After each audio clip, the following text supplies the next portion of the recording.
Hi, I'm Cindy Coffman, And I'm Todd Coffman. and we're from Kissimmee, Florida, and we are applying for the show together. I'm not sure if you've ever had a married couple before, but we think that we could add a different dynamic to the show, and we think that we bring some skills to the table that maybe some other folks don't. And so we'll start with telling you about ourselves. Mr. Coffman, should I go first? Sure. I grew up in East Tennessee and Virginia, where I was raised there through my childhood. Where I grew up, we didn't have hot and cold running water. We had a pump outside to pump the water. We had a wood stove to heat the water up when we wanted to take a bath. And of course, we had an outhouse, which we had to use. Warm weather or cold, we had to go to the outhouse.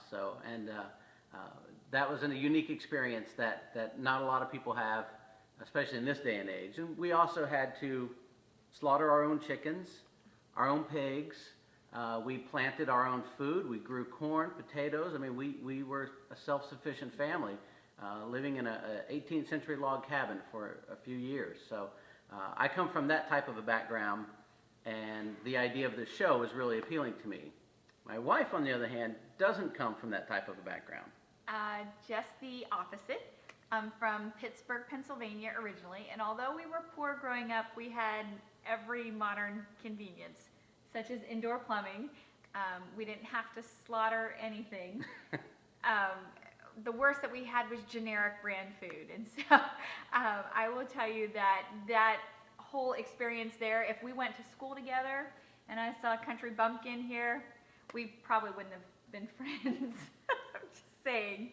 But I will tell you that where we are now in our life, I cooked 2 times last year.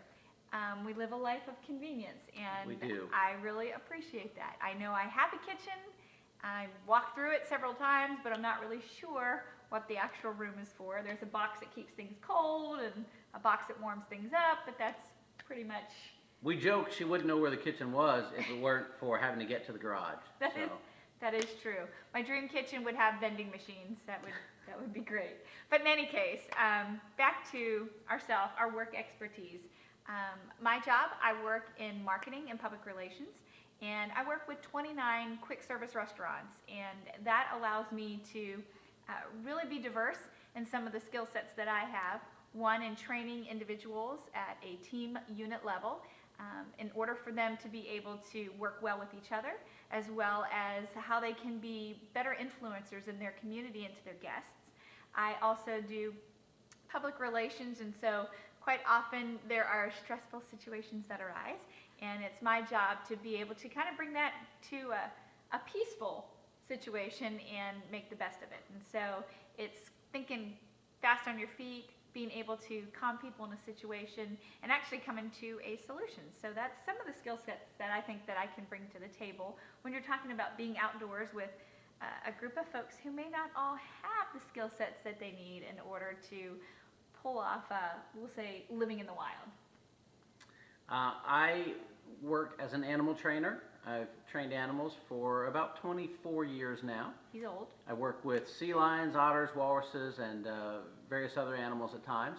And that's a unique skill in and of itself, is being an animal trainer and really being able to observe social dynamics of animals and understanding behavior and how to interact with animals. It's very similar to how to interact with people and watching those social dynamics. So I think that's an important piece of expertise that I have.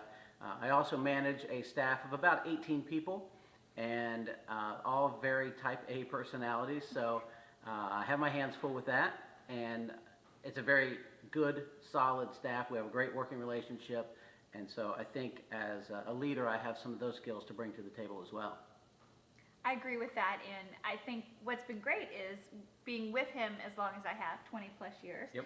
A lot of those skills have rubbed off on us.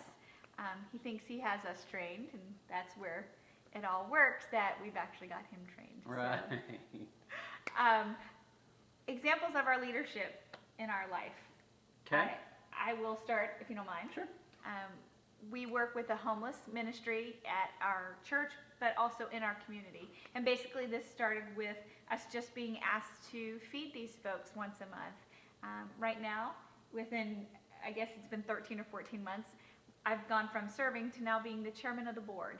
And in that particular position, our role is going to be for me to help find ways that we can sustain this particular project, how we can basically start from the beginning in the fundraising aspect, and working directly with a staff of people who are going to help run this facility who are also homeless.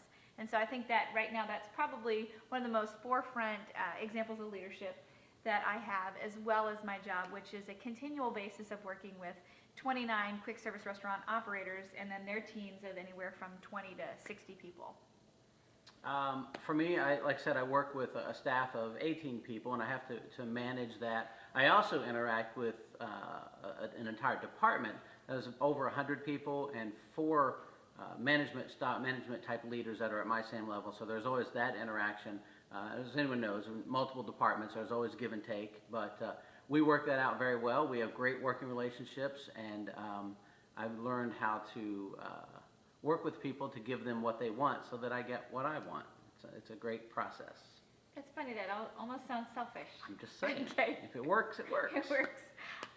We think that together we would be a dynamic team, that we could bring just a level of, I'll say, funness. I was going to say fun, lighthearted. Adventure. We don't take things too seriously. We're very I'm very laid back. She's a little more get it done now kind of thing. Very much so, get it done now.